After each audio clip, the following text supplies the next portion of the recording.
UPSC की जिस परीक्षा को पास करने में बड़े बड़े फेल हो जाते हैं, जिस दफ्तर में कुर्सी पर बैठने के लिए दिल्ली के मुखर्जी नगर में बच्चे 8x8 के कमरे में कई साल गुजार देते हैं, अगर वो कुर्सी बिना परीक्षा के ही मिलने लगे तो सवाल और बवाल दोनों तय हैं। हो भी यही रहा है। यूपीएससी में बिना परीक्षा होने वाली भर्ती यानी लेटरल एंट्री पर बड़ा सियासी बवाल खड़ा हो गया है।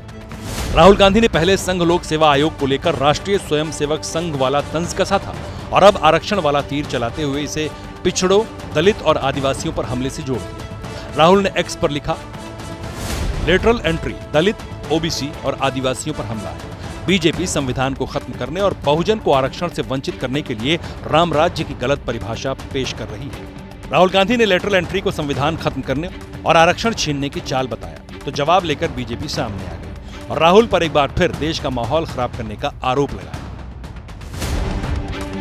यूपीएससी में लेटरल एंट्री का मुद्दा ऐसे वक्त में उछला जब जम्मू कश्मीर और हरियाणा में विधानसभा चुनाव होने वाले हैं, जबकि महाराष्ट्र और झारखंड में भी कुछ वक्त बाद चुनाव होना है। कांग्रेस अध्यक्ष मल्लिकार्जुन खड़गे कुछ और आंकड़े लेकर सामने आए। उन्होंने एक्स पर लिखा, सरकारी नौकरी देने की जगह पीएसयू को बेचा गया और 5 लाख से ज्यादा पद खत्म किए गए। कैजुअल और कॉन्ट्रैक्चुअल भर्ती में 91% का इजाफा हुआ। 2022-23 तक SC/ST, ओबीसी के 1,30,000 पद कम हुए।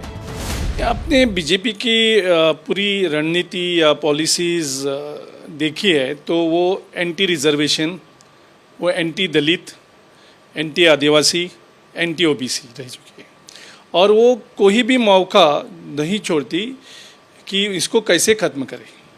तो अलग अलग आइडियाज़ लेके आती है जो उसको आप बैक डोर एंट्री कह सकते हैं ताकि लोग उनको इजीली नहीं समझे। कांग्रेस लेटरल भर्ती पर सवाल उठा रही है तो बीजेपी उसे इतिहास का आईना दिखा रही है। पूछा जा रहा है कि मनमोहन सिंह से लेकर मोंटेक सिंह आहलूवालिया किस रास्ते से विभागों में गए थे। इस सवाल का जवाब खड़गे ने दिया। उन्होंने एक्स पर लिखा, हम लेटरल एंट्री गिने चुने स्पेशलिस्ट और एक्सपर्ट्स को कुछ सेक्टर स्पेसिफिक पदों में उनकी उपयोगिता के अनुसार नियुक्त करने के लिए लाए थे, पर मोदी सरकार ने लेटरल एंट्री का प्रावधान सरकार में एक्सपर्ट्स नियुक्त करने के लिए नहीं बल्कि दलित, आदिवासी, पिछड़े वर्गों का अधिकार छीनने के लिए किया है। SC, ST, OBC, EWS के पद अब RSS के लोगों को मिलेंगे। ये आरक्षण छीनकर संविधान को बदलने का भाजपाई चक्रव्यूह है।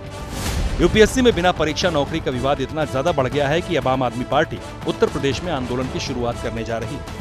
आम आदमी पार्टी भी इस बात का पूरी तरीके से विरोध करती है और हम लोग इसका विरोध करेंगे।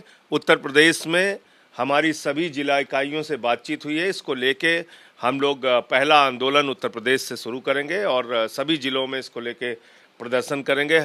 इस देश के अंदर आरक्षण खत्म करने की भाजपा की नापाक कोशिश को कामयाब नहीं होने देंगे। सबके अपने अपने तर्क हैं। कोई भविष्य का डर दिखा रहा है तो कोई इतिहास के आंकड़े बता रहा है। बिना परीक्षा भर्ती पर सियासत अभी कुछ दिनों तक इसी तरह जारी रहेगी।